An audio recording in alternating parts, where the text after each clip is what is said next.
नमस्कार, आप live cities देख रहे हैं। मैं हूं गरिमा भारती और मेरे साथ सीनियर जर्नलिस्ट ज्ञानेश्वर मौजूद हैं। आज हम जेडीयू के विषय में चर्चा करने बैठे हैं और चर्चा करने का कारण भी है। पहले ललन सिंह का आना, उस तरह का स्वागत समारोह और फिर आरसीपी सिंह का आना और बाद में कंपैरिजन की बातें होने लगी और अब आरसीपी सिंह को बिहार आए हुए 3 दिन बीत चुके हैं। तो अब बिहार दौरे को लेकर फिलहाल उनका क्या अपडेट चल रहा है आरसीपी सिंह का?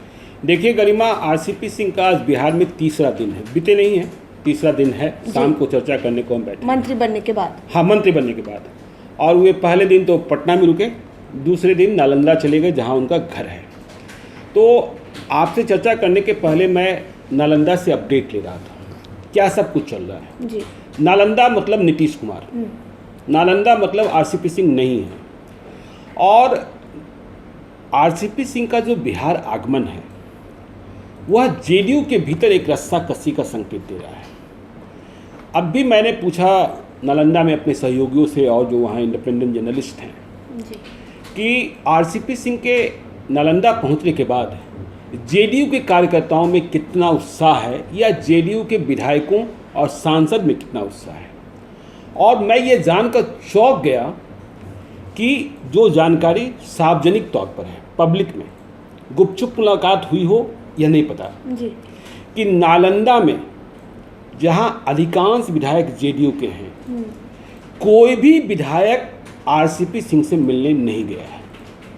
सांसद कौशलेंद्र कुमार, नालंदा के सांसद, जेडीयू के सांसद, वे आज भी बिहार शरीफ में थे, जवाहर नवोदय विद्यालय की बैठक में शामिल हो रहे थे, वे भी मिलने नहीं गए हैं।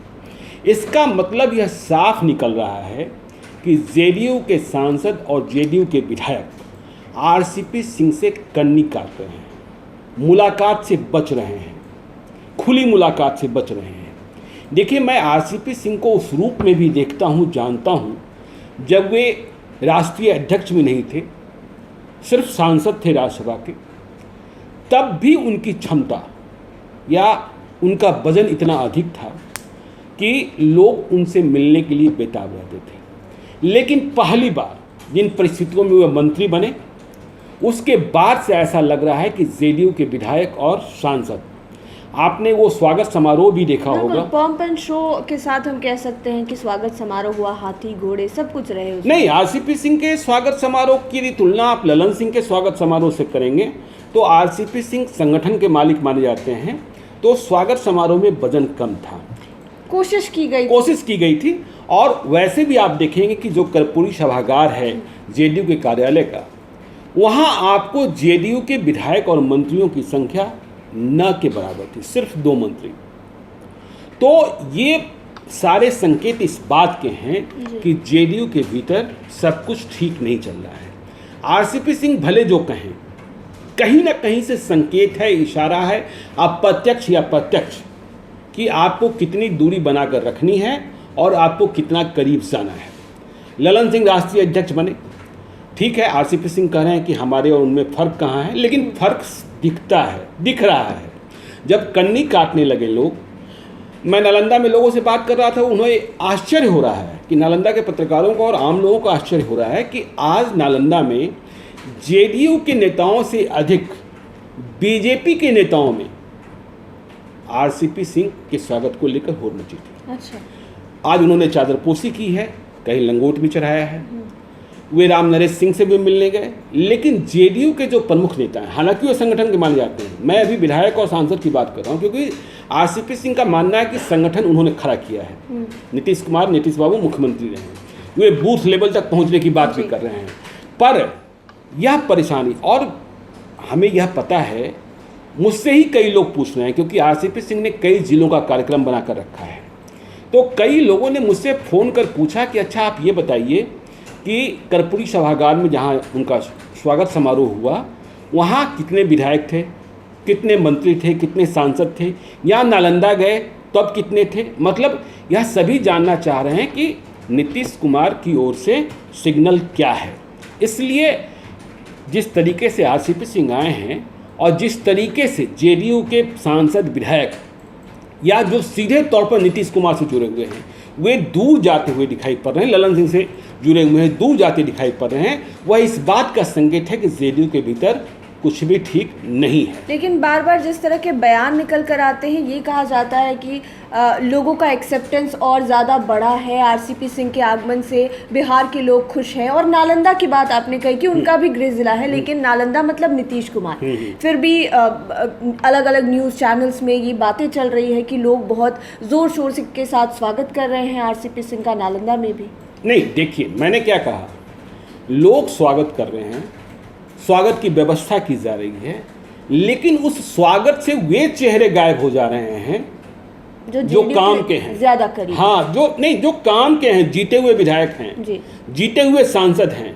तो आपकी क्षमता, आपकी ताकत, और आप याद कीजिए आरसीपी सिंह ने उस दिन मंत्री बनने के पीछे लॉजिक क्या दिया, 2019 और 2021 को क्या समझाया। यह बात भी नीतीश कुमार को चुभी होगी।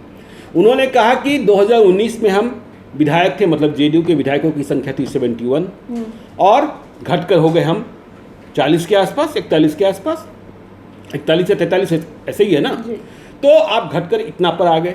तो घटकर आ गए, इसके बाद भी यदि नरेंद्र मोदी ने, प्रधानमंत्री ने मंत्री बनाने का फैसला किया सहयोगी दल को, हालांकि ज़रूरत नहीं थी, तो वो उनकी दरिया दिली है। तो ये बात भी महत्वपूर्ण करने की बात है कि आरसीपी सिंह ने यह बात कही है। ये बात तो कह दी आरसीपी सिंह ने, लेकिन वो लगातार ये भी कहते आए हैं कि नीतीश बाबू ही सब कुछ है, और बार बार इस तरह के बयान आते हैं। इसका फिर क्या मतलब निकलता है?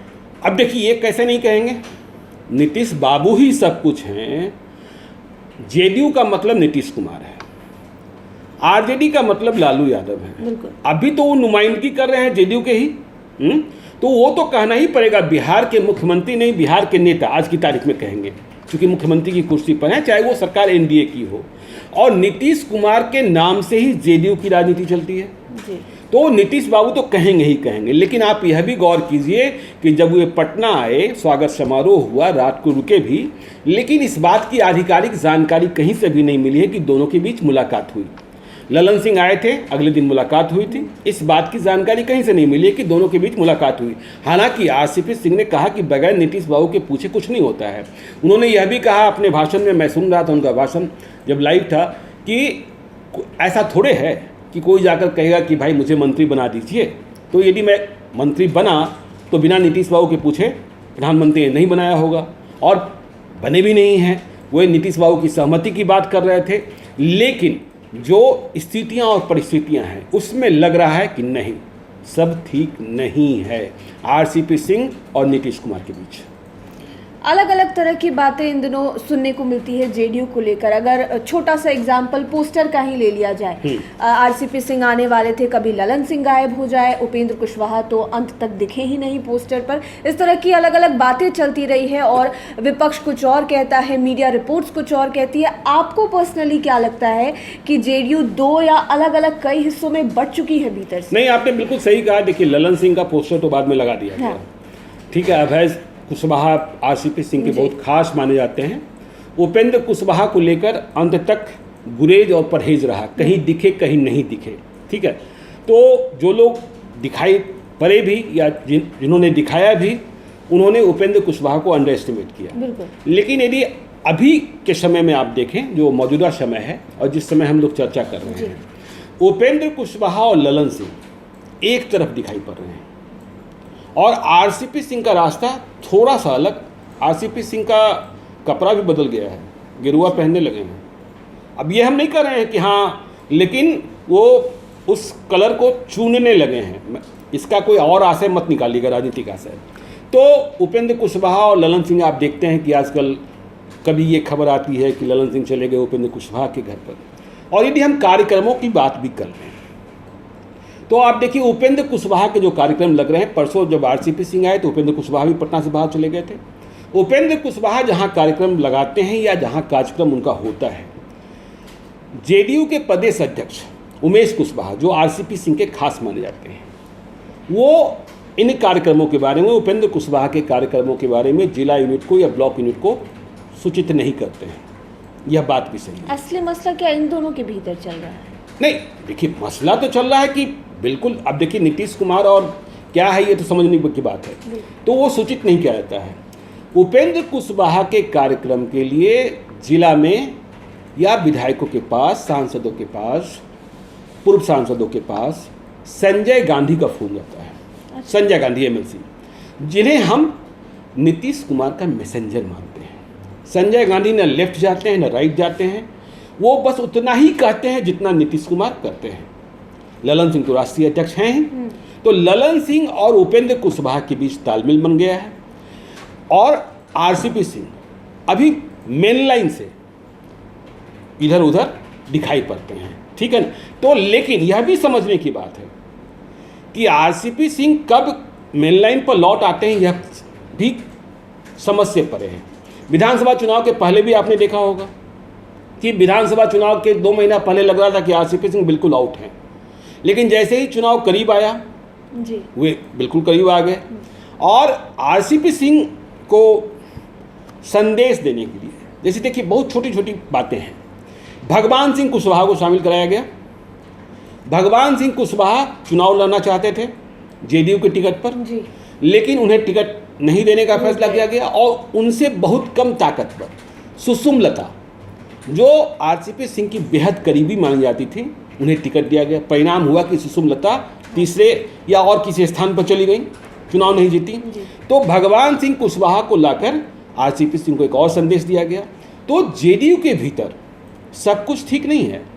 मैं यह भी पूछ रहा था कि आरसीपी सिंह जब आए तो तमाम जो खर्चे और इंतजामात, इनका पेमेंट किसने किया?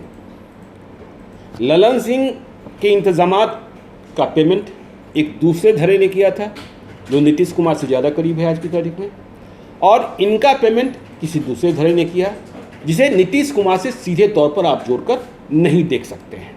तो ये सारी स्थितियाँ परिस्थितियाँ दिखाई पड़ती हैं।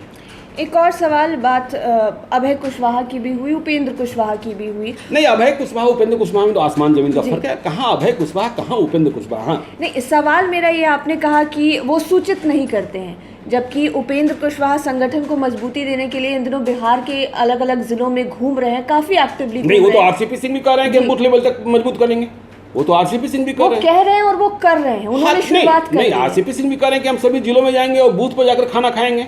हाँ। तो अब इस तरह का एटीट्यूड पार्टी या संगठन के लिए कितना हद तक सही हो सकता है? एक ही पार्टी में रहकर इस तरह का व्यवहार? पार्टी तो सभी से मजबूत होता है जी, लेकिन रणनीति का हिस्सा कैसे कैसे तय होता है, यह बात महत्वपूर्ण है गरिमा, ठीक है ना। और जो अंतर्द्वंद है, अंतर्विवाद है, यदि आरसीपी सिंह सब कुछ ठीक है तो विधायक और सांसद क्यों कन्नी काट रहे हैं?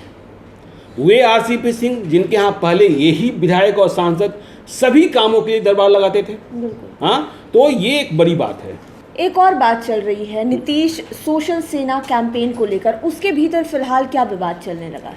देखिए, एक नया कैंपेन शुरू हुआ डिजिटल और सोशल मीडिया पर, नीतीश सोशल सेना, और इस कैंपेन को वे लोग चला रहे हैं जो बिहार विधानसभा चुनाव के वक्त नीतीश कुमार को दिखाने की जिम्मेदारी लिए हुए थे। अच्छा, जेडीयू का ही एक सिस्टम है, सरकार का ही एक सिस्टम है, ठीक है, सरकार के लोग नहीं हैं, लेकिन वे लोग हैं जो विधानसभा चुनाव में बड़ी भूमिका का निर्वहन कर रहे थे आज की तारीख में, डिजिटल एरा। हाँ, डिजिटल एरा में, ठीक है।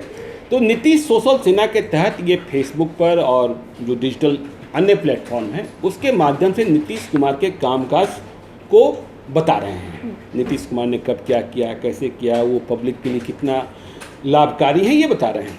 लेकिन आपको जानकर आश्चर्य होगा कि इस कैंपेन को भी लेकर जेडीयू के भीतर घमासान मचा है। अब ये क्या घमासान? ये घमासान ये है, मैंने कहा ना, उमेश कुशवाहा जेडीयू के स्टेट प्रेसिडेंट, वो आरसीपी सिंह के करीब माने जाते हैं। आज की तारीख में जेडीयू का जो आईटी सेल है वह भी अमरदीप चलाते हैं। तो अब नीतीश सोशल सेना को मान्यता देने को तैयार जेडीयू नहीं है। जो जेडीयू की आईटी सेल की तरफ से तो कई बार यह कह दिया जा रहा है कि यह फर्जी है। अच्छा, अरे फर्जी क्या है, वो तो नीतीश कुमार का प्रचार कर रहा है। हाँ, तो उसे, और इतना ही नहीं, उसे शेयर नहीं किया जाता है जेडीयू के प्लेटफॉर्म पर, जबकि विधानसभा चुनाव के दौरान उस चीज ने काम किया है। हाँ, बिहार का अशोक, नीतीश सोशल सेना, और उसे शेयर नहीं किया जाता। ठीक इसी तरीके से उपेंद्र कुशवाहा के किसी कार्यक्रम को जेडीयू अपने किसी डिजिटल प्लेटफॉर्म पर, जिसके मालिक आज जेडीयू के स्टेट प्रेसिडेंट हैं या अमरदीप हैं, वो शेयर नहीं करते हैं। तो यहाँ भी आपको दिखाई पड़ेगा कितना बड़ा अंतर्द्वंद और अंतर्विवाद है।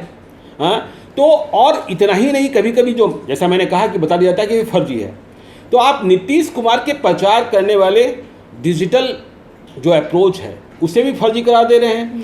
तो सब कुछ ठीक नहीं है, यह बात सही है। और सबसे बड़ी बात कि अब आगे आने वाले दिनों में यह देखने वाली बात होगी कि जहाँ जहाँ आरसीपी सिंह के कार्यक्रम लगे हैं वहाँ और कोई सांसद या विधायक मौजूद होते हैं कि नहीं होते हैं, या पूर्व विधायक पूर्व सांसद मौजूद होते हैं कि नहीं होते हैं।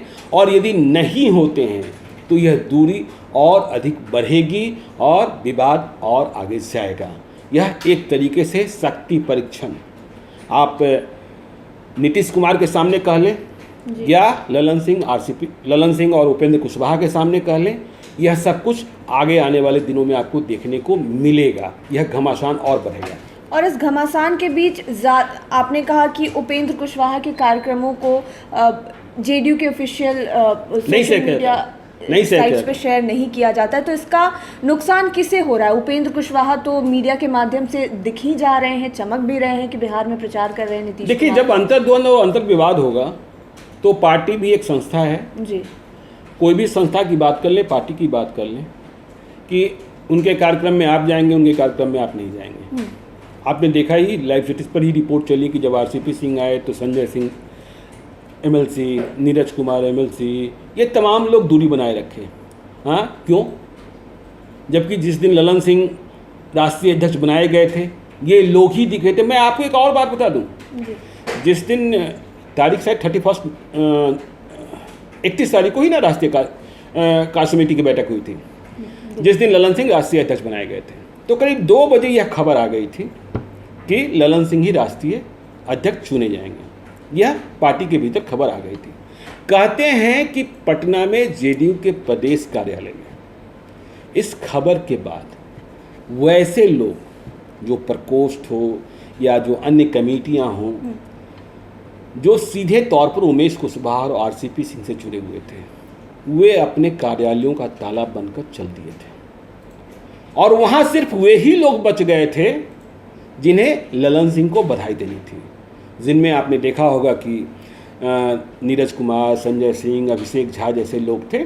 तो अब पार्टी के भीतर लोग समझ नहीं पा रहे हैं कि वे किस गुट में हैं, किस गुट में नहीं हैं, किस गुट में रहें, किस गुट में नहीं रहें, किनके साथ खड़े दिखें, किनके साथ खड़े नहीं दिखें। क्योंकि मैंने कहा ना, आरसीपी सिंह कब मेन लाइन में लौट आते हैं यह भी उम्मीद करना या इसके बारे में कोई अनुमान करना बड़ा ही मुश्किल है गरिमा। और इन सभी चीज़ों का असर जो है वो पार्टी पर भी हाँ, बिल्कुल। तो जेडीयू के भीतर जो भी चल रहा है आप खुद देख भी रहे हैं और अभी आप समझ भी पाए होंगे, एक तरह का अंतर्द्वंद भी है और बाहर से सब कुछ ठीक दिखाने की कोशिश की जा रही है। लेकिन जैसा कि समझाया गया, जैसा कि आप खुद भी समझ पाए होंगे कि इसका प्रभाव जो है भविष्य में बुरा भी पड़ सकता है। और जैसा कि आपने कहा कि आरसीपी सिंह कब फिर से मेन लाइन में लौट कर आ जाए या फिर वो बिल्कुल मुख्य भूमिका में आ जाए, ये कोई बता नहीं सकता है। हाँ, पहले से कोई जान नहीं सकता है। तो देखने वाली बात ये होगी कि आने वाले समय में जेडीयू के भीतर क्या ये सभी चीज़ें बैलेंस्ड हो जाती है या फिर इसी तरह से अंदर खाने से चीज़ें चलती रहती है और दिक्कतें बढ़ती जाती है। लाइव सीरीज़ के साथ आप बने हमारे चैनल को सब्सक्राइब करें। ये वीडियो फेसबुक पर देख रहे हैं तो पेज को लाइक करें, साथ ही साथ आप हमें ट्विटर पर भी फॉलो कर सकते हैं। धन्यवाद।